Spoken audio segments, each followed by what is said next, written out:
Oh, sorry. Here I am. Hey, everybody. Lawman Mike with www.lawmanguitars.com. I've got a really, really cool guitar. I don't know why I always say that, but this one is really, really a cool guitar. We have today for you a 1965 Epiphone Caballero FT-28 tenor guitar.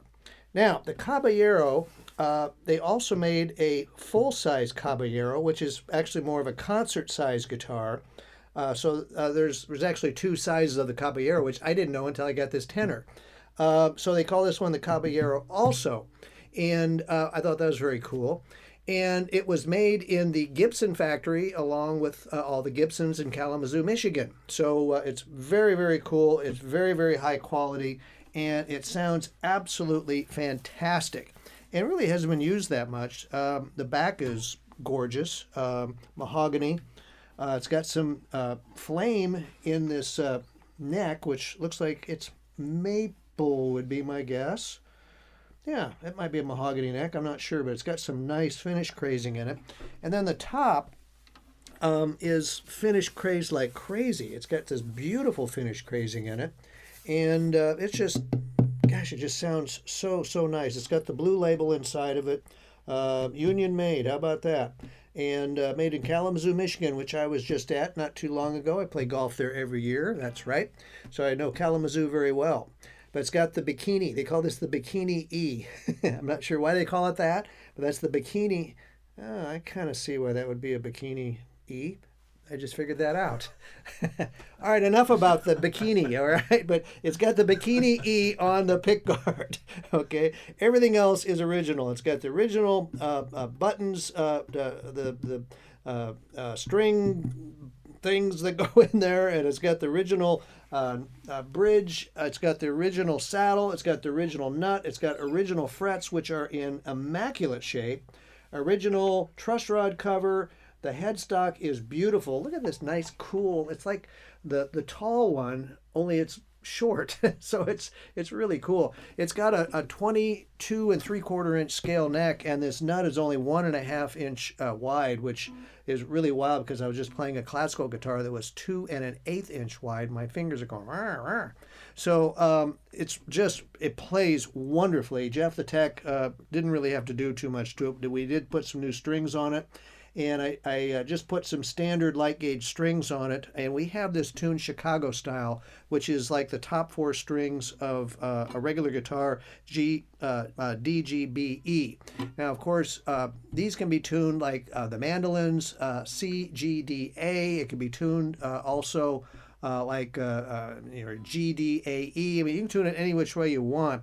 I was just telling Brian, if I was going to keep this guitar, what I would do with it is actually put an octave G and an octave D on it, so it would be like a Nashville tuning guitar. So it would be high and then low, which would be really cool.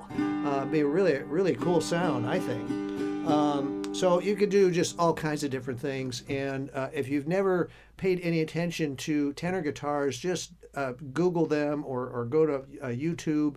And there are so many great tenor guitar players, and they make 4 strings sound as good as any 6-string guitars I've ever heard. So I mean, they're really cool guitars. I mean, if you're gonna play one and just a guitar player like me, you can just tune it just like a guitar and play your standard chords, and you're just missing the other 2 strings. Does that make sense? Okay. So anyway, how's it sound? I was playing it with my fingers. Let's see how it sounds with a pick. It's pretty bright.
missed a chord in there somewhere.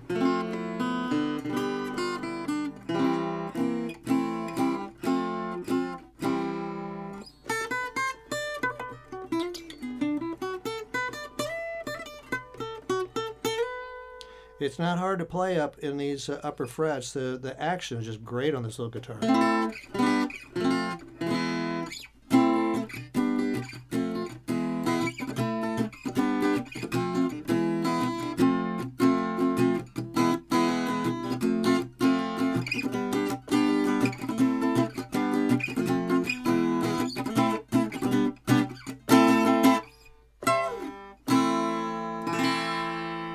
Beautiful, beautiful guitar. It's just absolutely gorgeous, very historic. 1965. Gosh, this thing is in beautiful, beautiful shape. The pickguard is screwed on, which I thought that was interesting. But, you know, it's on there firmly. You know, it's just a little bowed. You got just a little bit of movement right in here. But it's not bellowing up. The top is not bellying up. And the bridge is on there nice and tight. Beautiful, beautiful binding on the top. The neck is not bound. No, it's not bound. It's just a solid piece. That's interesting. Huh. Is there a fretboard on there? I guess there is. Yeah, I take that back. But it's just in beautiful, beautiful shape. And I'm really happy to report that, yes, we did get the original case. And it is just as nice as that guitar. I couldn't believe it when I got it. It's like, oh, that is a nice case. Leather handle. All the latches are on it. Let's see, 1, 2, 3, 4 latches. Trying to see what that says on there. Thought it might have a manufacturer on there. It probably is, but my eyes cannot reveal what it is.